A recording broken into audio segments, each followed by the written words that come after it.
සත්කාරක පාකිස්තාන කණ්ඩෑම සිම්බාබ්වේ කණ්ඩෑම සහ ශ්‍රී ලංකා කණ්ඩෑම අතර පැවැත්වුණු තුන්කොන් T20 තරගාවලියේ අවසන් මහා තරගයට පාකිස්තාන කණ්ඩෑම සමගින් ශ්‍රී ලංකා කණ්ඩෑම මේ වෙනකොට තේරීපත් වී අවසන්.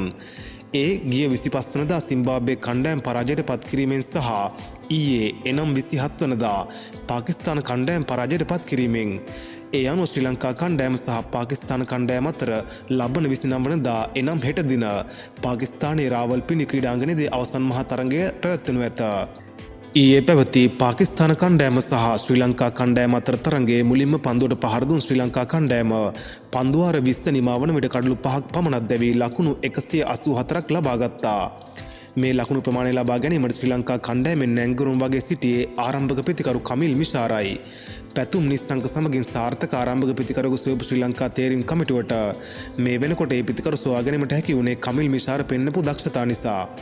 ඊයේ තරගයේදී පාකිස්තාන පොන්දේවන්නන්ට පිටිය සිසාරා දෙවන්ත ප්‍රහාර එල්ල කරපු කමිල් මිශාර පන්දු 48කදී 6 පාර 3කින් සහ 4 පාර 6කින් අගනා ලකුණු 76ක් ලබා ගත්තා. ඉතින් මේ තරගයේ ශ්‍රී ලංකා කණ්ඩායම ජයග්‍රහණය කිරීමෙන් පසුව පැවති මාධ්‍ය සාකච්ඡාවකදී කමිල් මිශාරගෙන් පාකිස්තාන මාධ්‍යවේදියෙක් මෙලෙස ප්‍රශ්නයක් අසා තිබුණා. ශ්‍රී ලංකාව අවසන් මහා තරගයට සුදුසුකම් ලැබුවා. ඒ ඉතා අසීරු වුණා. ඔබ පාකිස්තානය සහ ශ්‍රී ලංකාව සසදන්නේ කෙසේද? ඉතින් මෙයට පිළිතුරු දුන් කමිල් මිශාර කීවේ ශ්‍රී ලංකා කණ්ඩායමේ බලාපොරොත්තුව අවසන් මහා තරගය ජයග්‍රහණය කරන එක බවටයි. අපි බලාගෙන සිටියේ ජයග්‍රාහී අවස්ථාවක් එනකන්. ඉතින් මේක අපිට ලබා ගන්න පුළුවන් වුණා. අපි දිනෙන් දින ඉහළට යනවා. අපේ බලාපොරොත්තුව අවසන් මහා තරගයේදීත් ඒ විදිහට ජයග්‍රහණය ලබා ගන්න එක.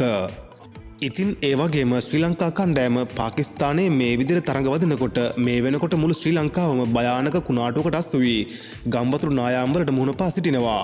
ඉතින් පාකිස්තානයේ තරඟාවලියකට මුහුණ දී තම කණ්ඩායම සමග සිටියත් ශ්‍රී ලංකා කණ්ඩායමේ ප්‍රධාන පුහුණුකරු සනත් ජයසූරිය ශ්‍රී ලංකා ජනතාවට තමන්ගේ හදවතින්ම ප්‍රකාශයක් සිදු කර තිබුණා.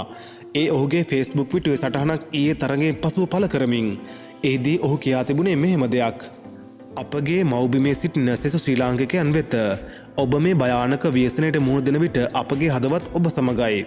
කරුණාකර ආරක්ෂිතව සිටින්න. නිල මාර්ගෝපදෙස් අනුගමනය කරන්න සහ එකිනෙකා ගැන සැලකිලිමත් වෙන්න. අපගේ සිතුවිලි සහ යාචනා බලපෑමට ලක් වූ සියලු දෙනා සමගයි. ශක්තිමත්ව සහ ආරක්ෂිතව සිටින්න.